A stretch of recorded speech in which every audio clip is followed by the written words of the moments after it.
আসসালামু আলাইকুম এভরিওয়ান, আশা করি সবাই ভালো আছেন। আমি আজকে আপনাদের দুইটি মজাদার স্ন্যাক্স রেসিপি একটি ভিডিওতে তৈরি করে দেখাবো, তাই পুরো ভিডিওটা দেখবেন আর অবশ্যই চ্যানেলটা সাবস্ক্রাইব করবেন। তাহলেই শুরু করি। এখানে আমি আগে থেকে চুলা একটি প্যান বসিয়ে দিয়েছি আর প্যানের মধ্যে অল্প পরিমাণে পানি দিয়ে দিয়েছি। এখন আমি এই এটার মধ্যে নুডলসটা আমি সিদ্ধ করে নেওয়ার জন্যই পানিটা বসিয়েছিলাম। এখানে আপনারা নুডলস অনুযায়ী পানিটা দিয়ে দিবেন। এখানে অতিরিক্ত পানি দেওয়া যাবে না। দেখুন এখানে আমি অল্প কিছু পানির মধ্যে নুডলসটাকে একটু ভেঙে দিয়ে দিয়েছি, আর যে মশলাটা ছিল ওর মধ্যে ওই মশলাটা আমি কেটে এর মধ্যে দিয়ে দিলাম।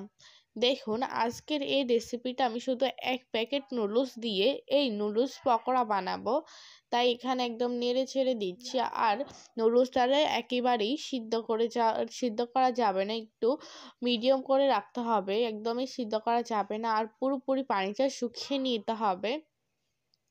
দেখুন আমি ঢাকনাটা দিয়ে দিয়েছি যাতে ভালোভাবে একটু সিদ্ধ হয়। ঢাকনাটা তুলে নিলাম। কিছুক্ষণ পর দেখুন কতটা পানি শুকিয়ে গিয়েছে এবং প্রায় পুরোটা নুডলসটাই সিদ্ধ হয়ে যাচ্ছে। আপনারা একেবারে পুরোপুরি সিদ্ধ করবেন না, আমি আপনাদের আরও একবার বলে দিয়েছি। আর পানিটা একেবারে ভালোভাবে শুকিয়ে নিতে হবে। দেখুন কিছুক্ষণ ধরে এভাবে ভেজে নেওয়ার বা একদম শুকিয়ে নেওয়ার পর তুলে নিয়েছি। এখন আমি এটাকে দেখতেই পাচ্ছেন একটা বাটির মধ্যে এটাকে সুন্দরভাবে কিছুটা ঠান্ডা করে নেওয়ার পর এখন আমি এখানে একটি ডিম দিয়ে দিচ্ছি। আপনারা এখানে অবশ্যই পরিমাণ মতো ডিম দিয়ে দিবেন। এখানে আমি এক বাটি পেঁয়াজ কুচি দিয়ে দিয়েছি, দিয়ে দিলাম মরিচ কুচি, তারপরে দিয়ে দিলাম ধনিয়া পাতা কুচি, তারপর দিয়ে দিলাম স্বাদ মতো লবণ, তারপর দিয়ে দিচ্ছি এখানে আমি ধনিয়ার গুঁড়ো, তারপর দিয়ে দিলাম জিরে গুঁড়ো। এখানে আপনার সবগুলো মশলা পরিমাণ মতো দিয়ে দিবেন। দিয়ে দিলাম মরিচের গুঁড়ো, ঝাল অনুযায়ী আপনারা সবগুলো উপকরণ দিয়ে দিবেন। এখন আমি সুন্দরভাবে হাত দিয়ে মেখে নিচ্ছি। আর আপনারা ভালোভাবে মেখে নেওয়ার পর যদি ডিমটা প্রয়োজন হয়, ভালোভাবে মেখে নেওয়ার পর বুঝে শুনে ডিমটা দিয়ে দিবেন আবার যদি লাগে, আর না লাগলে না দিলেও হবে। বাট আমার এখানে আমি আরেকটি ডিম দিয়েছি, আমার মনে হয়েছে যে আরও একটি ডিম দিলে ভালো হবে, তাই আমি দিয়ে দিয়েছি। আপনারা যে পরিমাণ বানাবেন ডিমটা ভালোভাবে মেখে নেওয়ার পর আবার দিবেন যদি লাগে। দেখুন আমি আবারও সুন্দরভাবে মিশিয়ে নেওয়ার পর এখন আমি কর্নফ্লাওয়ার দিয়ে দিচ্ছি যাতে এটা সুন্দরভাবে একদম একদম আঠালো হয়, তাই আমি অল্প অল্প করে কর্নফ্লাওয়ারটা দিয়ে হাত দিয়ে মেখে নিচ্ছি। কারণ আপনারা দেখতেই পাচ্ছেন একেবারে মেখে নিলে হবে না, তাই আমি অল্প অল্প করে 2-3 বারে মেখে নিচ্ছি। দেখুন আপনারা এইভাবে মেখে নিবেন আর সবগুলো উপকরণ পরিমাণ মতো নিয়ে নিবেন।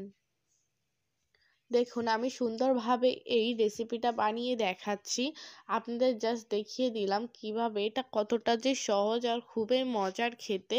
এখন আমি ভালোভাবে মেখে নিয়েছি, এখন আমি এগুলোকে ভেজে নিব।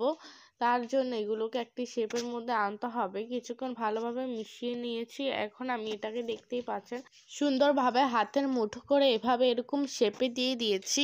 এভাবে আপনারা শেপ দিয়ে চুলার আগে থেকে তেল বসিয়ে দিলাম। এখন আমি এই সবগুলো দিয়ে দিচ্ছি আর এগুলোকে আমি একদম সুন্দরভাবে ভেজে নিব, তাই চুলার আঁচটা আমি মিডিয়াম রেখেছি। আর সাবধানে সুন্দরভাবে এপিট ওপিট হয়ে গেলে আপনারা এটাকে সুন্দরভাবে ভেজে নেবেন। প্রথমে এক পিঠ ভালোভাবে ভাজতে হবে, তাই এখানে আমি সবগুলো নুডলস পকোড়া দিয়ে দিয়েছি। এক পিঠ হয়ে গিয়েছে, আমি অপর পিঠ দিয়ে দিলাম। দেখুন আপনাদের দেখিয়ে দিচ্ছি, অপর পিঠ দিয়ে দিয়েছি। আপনারা এই রেসিপিটা খুব অল্প সময়ের মাধ্যমে শুধু হাতে মাত্র 10 মিনিট সময় থাকলেই এই মজাদার নুডলস পকোড়াটা বানাতে পারবেন। দেখুন আপনাদের জাস্ট আমি দেখিয়ে দিচ্ছি। আর অবশ্যই ভালোভাবে তেলটাকে একটু গরম করে নিতে হবে। কিছুক্ষণ ধরে এভাবে ভেজে নেওয়ার পর দেখুন এরকম একটি কালার চলে এসেছে, তখনই বুঝতে পারবেন যে এটাকে আমি সুন্দরভাবে ভালোভাবে ভেজে নিয়েছি। এখন আমি তুলে নিচ্ছি। দেখুন এটাকে এরকম কালার করে আসলেই তুলে নিবেন। এখন তুলে নিলাম। দেখতেই পাচ্ছেন আপনারা এরকম কালার করলেই আপনারা তুলে নিবেন। এখন আমি এগুলোকে পরিবেশন করব। দেখুন কতটাই না লোভনীয় লাগছে এই নুডলস পকোড়া। মাশাআল্লাহ খেতে খুবই ভালো হয়েছে। যদি রেসিপিটা ভালো লাগে অবশ্যই চ্যানেলটা সাবস্ক্রাইব করবেন, পাশে থাকা বেল আইকনটি ক্লিক করে রাখবেন, যাতে আমি এরকম নিত্য নতুন রেসিপি পেতে আমার চ্যানেলটি সাবস্ক্রাইব করবেন। আর যাদের এই রেসিপিটা ভালো লেগেছে অবশ্যই কমেন্ট বক্সে জানাতে পারবেন। দেখুন আমি আপনাদের একটি পকোড়া একদম সুন্দরভাবে ভেঙে দেখাচ্ছি কেমন হয়েছে। জাস্ট বাসায় বানালেই বুঝতে পারবেন এটা কতটা মজা। যারা আমাদের রেসিপিটা নিয়মিত দেখেন তাদের অসংখ্য অসংখ্য ধন্যবাদ। আর আমার ভিডিওতে লাইক কমেন্ট শেয়ার করবেন। আল্লাহ হাফেজ। ডোটা তৈরি করে নিব, তাই মেজারমেন্ট কাপে প্রায় 1.5 কাপের মতো এখানে আমি দিয়ে দিচ্ছি আটা। এখানে আপনারা ময়দাটাও ইউজ করতে পারবেন। তারপরে দিয়ে দিলাম লবণ, দিয়ে সুন্দরভাবে হাত দিয়ে একটু মিশিয়ে নিতে হবে। দেখতেই পাচ্ছেন এখন আমি অল্প অল্প পরিমাণে পানি দিয়ে এখন হাত দিয়ে ভালোভাবে মেখে নিব। এটা আপনারা একেবারে পুরো পানিটা দিয়ে দিবেন না, তা না হলে সুন্দরভাবে ডোটা হবে না। অল্প অল্প করে পুরো ডোটা দিতে হবে। দেখুন এখন আমি হাত দিয়ে সুন্দরভাবে মথে নেওয়ার পর এখন আমরা প্রতিদিন যে রান্নার রেগুলার তেলটা রয়েছে ওইটা ডোর মধ্যে দিয়ে হাত দিয়ে সুন্দরভাবে মেখে নিতে হবে। দেখতেই পাচ্ছেন আমি আপনাদের দেখিয়ে দিয়েছি কতটা সুন্দরভাবে ডোটা হয়ে গিয়েছে। আপনারা দেখতেই পাচ্ছেন একদম সফট। এটাকে আমি একদম সুন্দরভাবে হাত দিয়ে মথে নিয়েছি। এখন আমি সুন্দর সুন্দর পরিমাণে অল্প অল্প পরিমাণে লেচি কেটে নিব। দেখুন আমি এরকম সাইজের লেচি করে নিয়েছি। আপনারা এর থেকে বেশি বা কম নিয়ে নেবেন, বাট আমি এখানে মিডিয়াম সাইজের নিয়ে নিয়েছি। দেখতেই পাচ্ছেন এখন এভাবে গোল করে হাত দিয়ে চ্যাপটা করে দিয়ে রেখেছি। এভাবে আপনারা করে নেবেন পুরোপুরি ডোটা। এখন করে নেওয়ার পর উপর দিয়ে তেলটা একটু সুন্দরভাবে ছড়িয়ে দিয়েছি যাতে এটা মসৃণ এবং ফুলে থাকে। দেখুন হাত দিয়ে একটু সুন্দরভাবে মেখে নিতে হবে, আপনাদের দেখিয়ে দিলাম। এবার এটাকে সুন্দরভাবে একটু মেখে নেওয়ার পর প্রায় ঢাকনা দিয়ে 10 মিনিট রেখে দিতে হবে। দেখুন আমি ঢাকনা দিয়ে 10 মিনিট রেখে দেওয়ার পর এখন আমি চুলায় প্যান বসিয়ে দিলাম পুরটা তৈরি করে নেওয়ার জন্য। তাই প্যানটা গরম হতেই আমি এখানে দিয়ে দিব সাদা তেল। এখানে রান্নার রেগুলার তেলটাই দিয়ে দিতে হবে। চারপাশে সুন্দরভাবে ছড়িয়ে দিয়ে এখন আমি একটি ডিম ভেঙে নিব। ডিমটাকে আমি ভেঙে নিয়েছি। এখন আমি ঝুরঝুরে করে এটাকে ভেজে নিতে হবে। আপনার এখানে ডিমের পরিমাণটা যে পরিমাণ বানাবেন ওই পরিমাণ অনুযায়ী ডিমটা ভেজে নেবেন। এখানে আমি একটি ডিমই ইউজ করেছি। সচরাচর সবাই এই রেসিপিটা বাসায় বানিয়ে খেতে পারবেন, তাই এখানে সবগুলো উপকরণ আমি খুব ইজিলি আপনাদের বাসায় থাকবে ওরকম সাইজে আমি সবগুলো স্ন্যাক্স রেসিপিটা তৈরি করে দেখাচ্ছি। দেখুন সুন্দরভাবে একদম ঝুরঝুরে করে নেওয়ার পর তুলে নিয়েছি। এখন আমি আবারও চুলায় ওই প্যানটার মধ্যে আমি আবারও তেলটা দিয়ে পুরো পুরটা তৈরি করে নিব। তাই তেলের পরিমাণটি একটু বেশি দিয়ে দিলাম কালো জিরে। জিরেটা দিয়ে দিলাম জিরে এবং কালো জিরে সুন্দরভাবে দিয়ে জিরে এবং কালো জিরেটাকে ভালোভাবে একদম একটু ভেজে নিতে হবে। দেখুন হালকা করে কিছুক্ষণ ভেজে নেওয়ার পর এখন আমি এর মধ্যে দিয়ে দিয়েছি পেঁয়াজ কুচি, তারপর দিয়ে দিয়েছি মরিচ কুচি। এখানে এখন সুন্দরভাবে নেড়েচেড়ে একটু হালকা করে ভালোভাবে ভেজে নিতে হবে। আর অবশ্যই এটাকে সুন্দরভাবে ভাজতে হবে যাতে এর থেকে থাকা যে কাঁচা ভাবটা রয়েছে ওই কাঁচা ভাবটা যাতে চলে যায়। এখন অল্প পরিমাণে রসুন এবং আদা বাটা দিয়ে দিয়েছি। রসুন এবং আদা বাটাটাকে সুন্দরভাবে মিশিয়ে নেওয়ার পর এখন আমি ভালোভাবে একটু মিশিয়ে ভেজে নিতে হবে যাতে কাঁচা ভাবটা চলে যায়। দেখুন কিছুক্ষণ ধরে এভাবে ভেজে নিয়েছি। পুরো একটি সুন্দর কালার আসতেই আমি এখানে দিয়েছি আলুগুলো। এখানে আলুগুলোকে আমি ছোট কিউব করে কেটে নিয়েছি। আপনারাও এভাবে কেটে নিতে পারেন। দেখুন সুন্দরভাবে মিশিয়ে কিছুক্ষণ ভেজে নিতে হবে। দেখুন আমি কিছুক্ষণ ধরে সুন্দরভাবে ভেজে নেওয়ার পর সবগুলো মশলা দিয়ে দিলাম লবণ, হলুদ দিয়ে দিয়েছি জিরে গুঁড়ো, দিয়ে দিলাম মরিচের গুঁড়ো। ঝাল অনুযায়ী আপনারা সবগুলো উপকরণ দিয়ে দিবেন।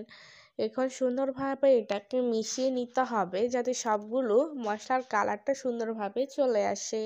দেখুন হলুদের কালারটা ভালোভাবে মিশাতেই কালারটা সুন্দরভাবে চলে এসেছে। এখন আমি এর মধ্যে পানি দিয়ে দিয়েছি যাতে আলুটা সুন্দরভাবে সিদ্ধ হয়ে যায়। সিদ্ধ হওয়ার জন্যই এখানে আমি মূলত পানিটা দিয়ে সুন্দরভাবে একটু কষিয়ে নিব আর ঢাকনা দিয়ে রেখে দিব যাতে পুরোপুরি আলুটা সিদ্ধ হয়ে যায়।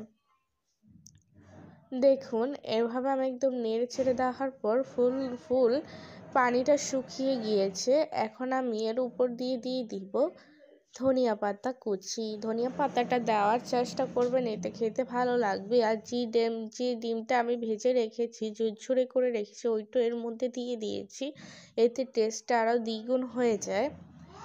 দেখুন আপনাদের সাথে কতটা সুন্দরভাবে আমি এই রেসিপিটা তুলে ধরেছি, তাই অবশ্যই পুরো ভিডিওটা দেখে চ্যানেলটা সাবস্ক্রাইব করবেন। দেখুন সুন্দরভাবে আমি এটাকে একদম নেড়ে ছেড়ে দেওয়ার পর এখন আমি এটা তুলে নিব। দেখুন পুরোপুরি পুরটা তৈরি হয়ে গিয়েছে।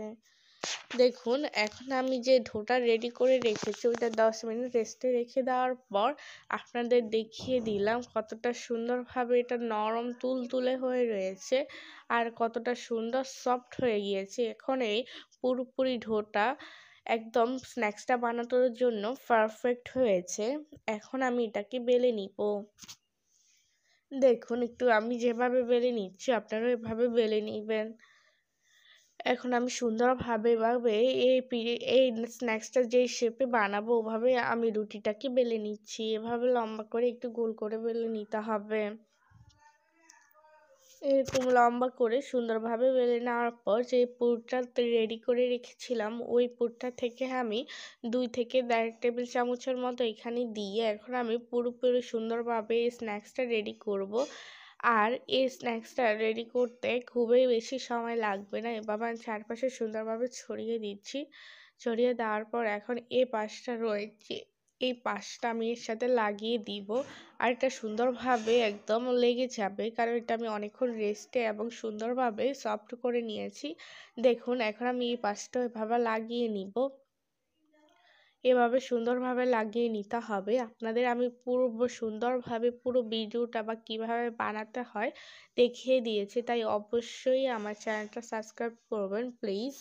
এখন আমি এভাবে সুন্দরভাবে পুরো স্ন্যাক্সটা তৈরি করে নিয়েছি। দেখুন আমরা সুন্দরভাবে পুরো একদম স্ন্যাক্সটা তৈরি করে নিয়েছি। দেখতে পাচ্ছেন সবগুলো তৈরি করে নেওয়ার পর এখন আমি চুলায় কড়াই বসিয়ে দিতে তেলটা আগে থেকে সুন্দরভাবে গরম করে নিয়েছি। এখন আমি একে একে সবগুলো স্ন্যাক্স দিয়ে ভালোভাবে একটু ভেজে নিব। দেখুন একে একে সবগুলো স্ন্যাক্স দেওয়া হয়ে গিয়েছে। দেখুন সুন্দরভাবে এটাকে একদম নেড়েচেড়ে একটু ক্রিস্পি করে ভেজে নিতে হবে, তাই একটু সময় ধরে এই স্ন্যাক্সটা বানাতে হবে। তাই আমি একদম নেড়েচেড়ে সুন্দরভাবে ভেজে নিয়েছি। দেখুন এরকম কালার হয়ে আসলে আপনারা সুন্দরভাবে এই স্ন্যাক্সগুলো বুঝতে পারবেন যে হয়ে গিয়েছে। এখন আমি তুলে নিব। দেখুন আমি সবগুলো স্ন্যাক্সই তুলে নিয়েছি, দেখতেই পাচ্ছেন এটা এরকম। এখন আমি পরিবেশন করলাম। দেখুন জাস্ট দেখতে কতটাই না লোভনীয় লাগছে। মাশাআল্লাহ খেতে খুবই ভালো হয়েছে। যদি রেসিপিটা ভালো লাগে অবশ্যই চ্যানেলটা সাবস্ক্রাইব করবেন, পাশে থাকা বেল আইকনটি ক্লিক করে রাখবেন। ভালো থাকবেন, সুস্থ থাকবেন। আল্লাহ হাফেজ।